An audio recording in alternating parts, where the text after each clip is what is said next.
Hi, this week I'm looking at the Churchill myth. Well, Winston Churchill has become a legendary figure in the eyes of history. In many ways, the Churchill myth is of a heroic man who is crucial for Britain and the world in a dire situation.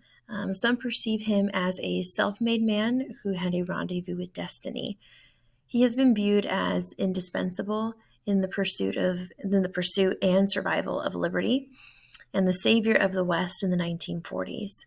No one else could have done the job that he did at that point.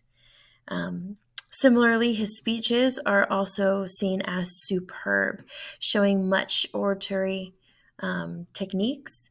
His rhetoric was considered skillful in his ability to speak to the soul of those that were in the audience and inspire them.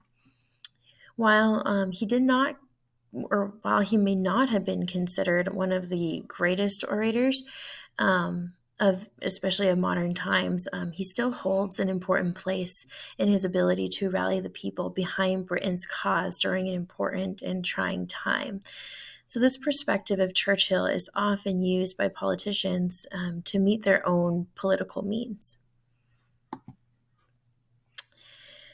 However, on the other side of this myth, the mythical Churchill is under consistent questioning of his character. He was seen as the masculine hero of the 40s, but he also had been described as a modern Caesar. He was very powerful for a short while, and then he was abandoned by his party. He was stripped of his office, abandoned by his friends, all those kinds of things. And from this perspective, his only true power was his rhetoric, because that allowed him to connect with the people.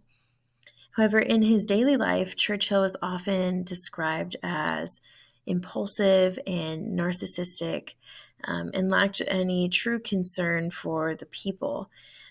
Behind closed doors, it was believed that Churchill actually had a failed marriage, and perhaps also a bit of an alcohol problem as well, although these are things that he himself often denied and gave little attention to, although several stories do account of him stumbling in the hallways or disappearing during gatherings, and he'd be found later completely incapacitated. So there are definitely several sides to him, for sure. Well, though these accusations were plentiful, Churchill himself never gave any credence to any of them. He himself wrote a version of himself that he desired history to remember. He wrote of his difficulties through his career, yet he persevered through adversity. There are many contrary beliefs about Churchill, both personally and politically.